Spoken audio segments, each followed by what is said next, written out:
Denge gel, denge Kurdistaniye.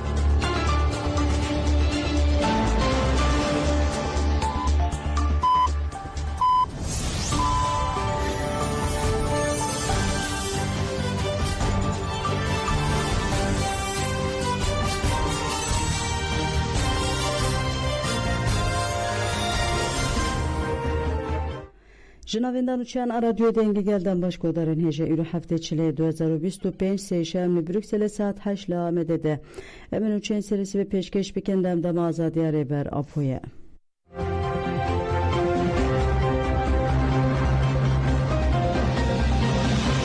Mustafa Karasugut به هفدیتنه کره تجدید بداوینه بویه اندام کنسر و براکه که مصطفی کراسود تلویزیون مدیا haber de آخوی گود پشت هفدیتنه ره برا پویا به هیتا دم پارتیه ره تجدید دوام کر جبو تجدید بداوی به او پرسکریکا کرد بیچاره سر کرند و تکوشین هم بخورتی به مشاندن هفدیتنه و پارزه رو مالبات ره تنه آسان کرن اگر راست bahsa çareseriye dikin pevişte tecrid berakirin.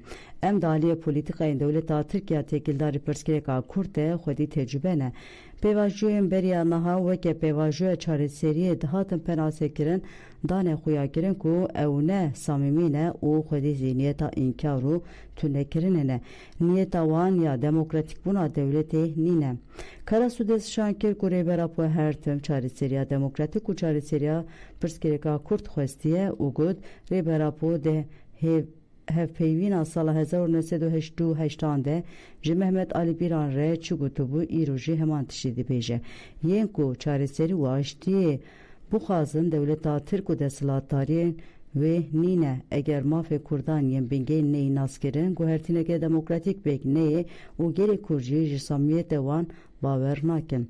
Di pêvajiya mutabaqata Dolmabahçeyê de jî nêzîkatiyeke bi heman rengî hate nîşandan û pêvajî têk birin. Ji bo rakirina tecîta li İmralê û çareseriya pirsgirêka Kurd divê têkoşîn dewam bike. Ji bo pêvajiya bi rengekî erênî bi pêş ve biçe avêtina gavên teşwîqkirinê girîng in.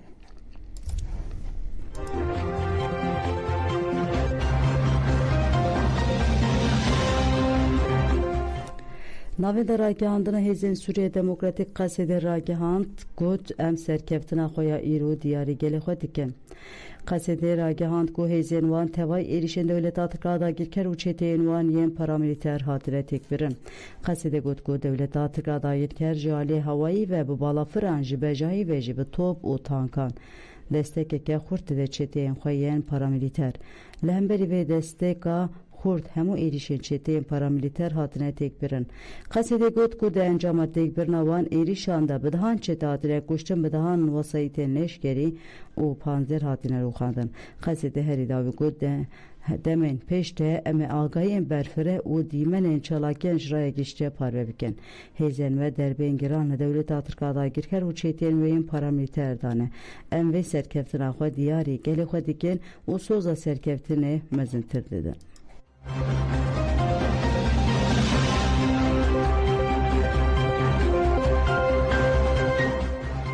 Rojnavan Sorxên Çiçek dinivîsa xwe de balê dikişine ser berxwedana lehengê Piraqara Qozaxî û bendava tiştîne û dibêje ez dengê dilê bi milyonan mirovî temsîl dikim. Nêzî me hekeye ku fermandar û şervanên YPJ Qesedê di sengerên şerderê dijî çeteyên herî hov û tundrev yên paramîlîter şer dikin. Lehengê ku fermandar û şervanên YPJ û Qesedê nîşan didin dîrokîne û bi canê xwe berxwedana çemê Firatê didomînin. Ew jî destpêka şoreşa gelan û heta îro navê jiyana nû ne. Bi felsefeya rêbera pojiyaneke demokratîk avakirine û bi dilên polayî vê şoreşê diparêzin. Ew şopdarên asyalî û rojgerhêlînin û rênadin dijmin. Rojnavan Sorxên Çiçek wiha dewam dike. Fermandar û şervanên Rûmetê taca fedayîtiyê li ser xwe danîne welatê xwe gelên li welatê xwe diparêzin. Em weke ava çemê dijî û Firatê bûne ava jiyanê.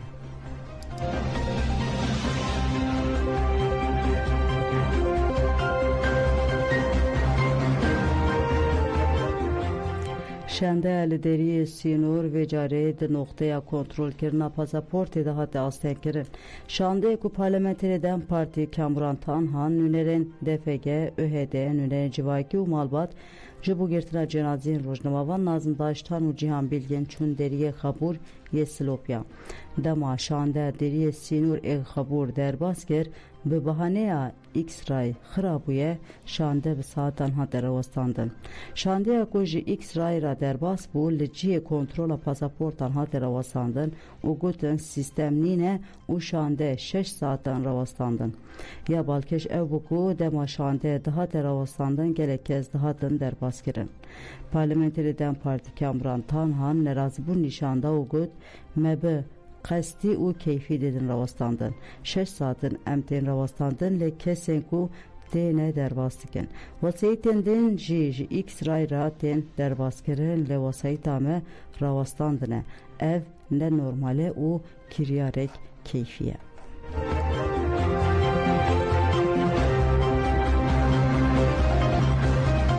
Berdekaden Parti Ayşegül Doğan pişti civina destere ve beriyan avendiya partiya xwe tekiler roje ve civina çepemenel darxist. Ayşegül Doğal got em bisala nû ve ketine serdemeke nû û dîrokî wekeden parti divî serdema dîrokî de li binê tiştên ku divê bên pêkanîn xêz dikin. Ya herî girîng jî têkoşan dijî têcî tê ku bi salan didomin. Pirsgirêka Kurd yek ji pirsgirêkên herî bi êş û bingehîn ê Tirkiyeyê. Ne tene ya Tirkiye li herêmê jî. Dîsa geşedanê li Sûriyê nîşanî me dide ku pirsgirêka Kurd di heman demede pirsgirêkeke navneteweyê jî. Ayşegül Doğan Balkşanser hevdîtinên herî dawiyê birêber apore û wiha got. Birêz Öcalan di hevdîtinê de fikir û nêzîkatiyan xwe bi heft maddeyan biraya giştre par vekir. Niha divan heft xalan de mirov dikare vê yekê zelaltir bibîne.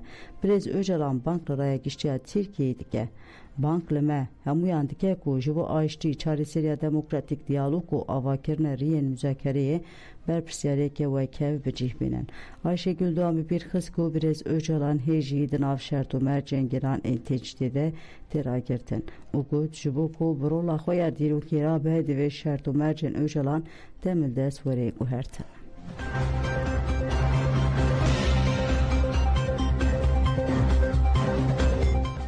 Nöbetele ser Sinur devam dike. Berxwedan li Sîrûrê Kobanê ya li dijî êrişên dagirkerên ser Bakuruşatê Sûriyê devam dike. Di nöbeta duh de gelek kes amade bûn. Çalekvanan li ser Sinur daxuyanî da. Hevşaredara Xelfetiye Mehmet Karayılan da daxuyanî de got têkoşînameya aştî devam dike. Me li dijî Daişê mil da melê Kobanê îro dîsa ji bo serkeftinê wan li virin. Rojava modela aştiyê ye ger hûn dixwazin şerê li Sûriyê û aloziya li Tirkiyeyê bixedînin rojava ji bo xwe bikin mînak. Bi domdarî Karayılan axaftina xwe wiha devam kir. Pêwîst e herkes xwedî wijdan berpirsiyar rabe. Ger ku pêvajiyeke nû çê bibe divê ev pêvajo adil û mayînde be. Divê herkes xwedî wijdan be. Birêz Abdullah Öcalan bi salayê tê têcîtkirin û ji salên nuhtî heta niha ji bo aştiyê kedeke mezin dide. Em ji Sînûrê Kobanê silavên xwe dişînin. Em li pişt peyama birêz Abdullah Öcalanın.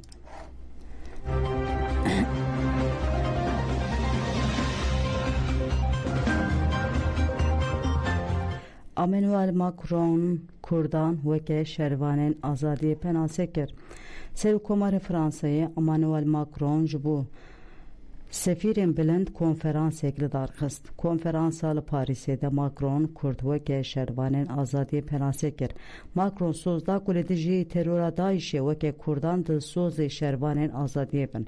Serokkomarê Fransayê Macron diyar kir ku Fransa di piştgiriya veguhestina Sûriyeke hükûmetê ji cîherengiya olî siyasî, etnîkî û azadiyê digere bike. Hêja bibîrxistinê ku li Parîsê di nava 10 salan de li dijî Kurdan du komkujî pêk hatin li Fransayê heta nav komkujiyên dewleta Tirk ronî nekirine.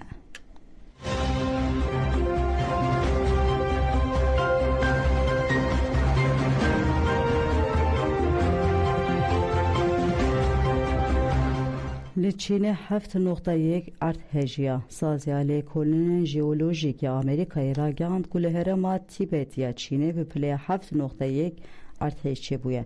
Li gorî heman çavkaniyên navenda erdhejê bajarê Xizayê ya herêma otonom a خزانگیه و کراهی ارتهجه 10 کیلومتری بن عرده بو. لگوری آژانسا چاودری ارتهجان آچینه جی مزناهی ارتهجه 6.8 پلیه.